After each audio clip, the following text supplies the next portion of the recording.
Social media हम सब की जिंदगी का एक बहुत बड़ा हिस्सा बन चुका है।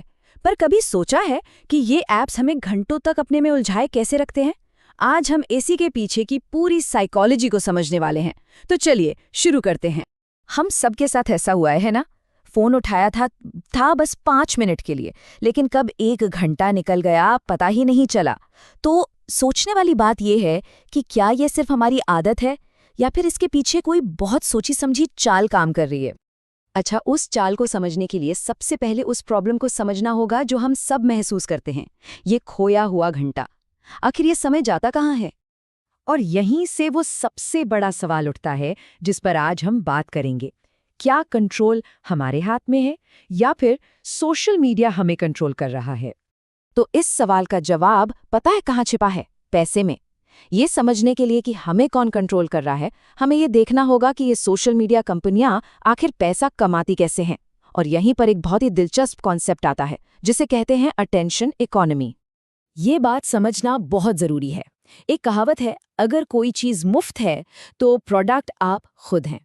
सोशल मीडिया के केस में ये बिल्कुल फिट बैठता है। उनका असली प्रोडक्ट वो ऐप नहीं है, बल्कि हमारा ध्यान है। जी हाँ, हमारा अटेंशन।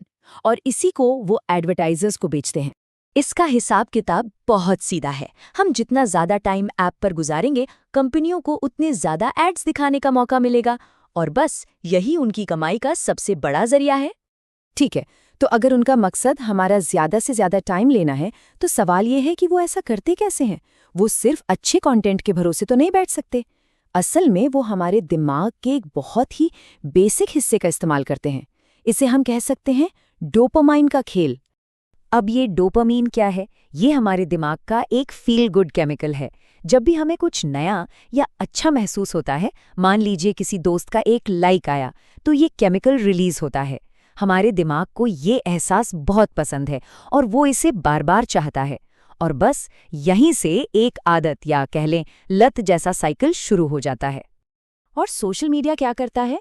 वो इसी डोपामाइन सिस्टम को एक तरह से हैक कर लेता है। हर नया नोटिफिकेशन, हर लाइक, हर कमेंट दिमाग के लिए एक छोटा सा अनप्रेडिक्टेबल इनाम है। ये बिल्कुल एक स्लॉट मशीन जैसा है। हमें नहीं पता कि अगली बार जैकपॉट कब लगेगा, इसलिए हम बार बार उस लिवर को खींचते रहते हैं, यानी फोन चेक करते रहते हैं। और इस खेल को और भी ज्यादा मजबूत बनाता है इन्फिनिट स्क्रॉल फीचर। मतलब कंटेंट कभी खत्म ही नहीं होगा।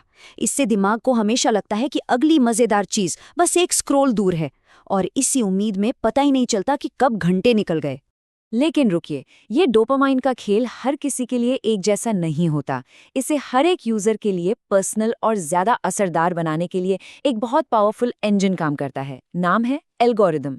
ये समझिए कि ये आपका एक डिजिटल जासूस है। सोचिए ये एल्गोरिदम काम कैसे करता है। सबसे पहले वो ये देखता है कि हम क्या देख रहे हैं और कितनी देर तक। फिर वो हमारे हर लाइक, कमेंट और शेयर पर नजर रखता है। इसके बाद इस सारे डेटा से वो हमारी पसंद और नापसंद को एकदम सटीक तरीके से समझ लेता है।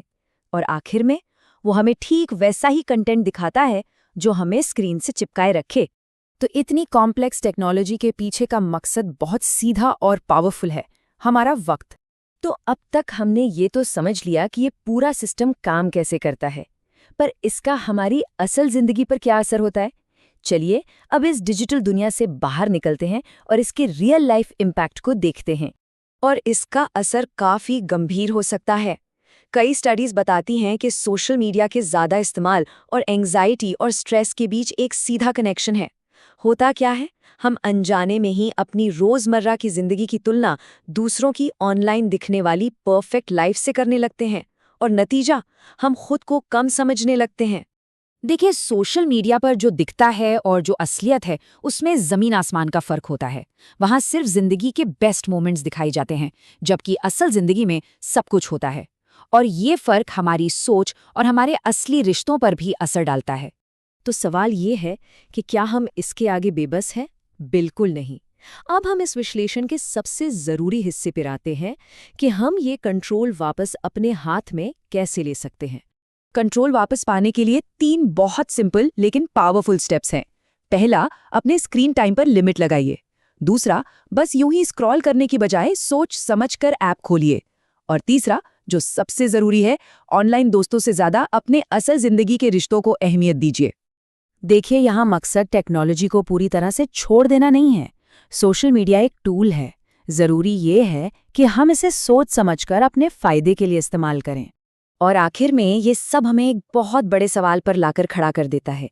ये सवाल हम सबके लिए है। क्या हम टेक्नोलॉजी को कंट्रोल करेंगे या फिर टेक्नोलॉजी हमें कंट्रोल करेगी? इसका जवाब हम सबके रोज के एक्शन में छिपा है।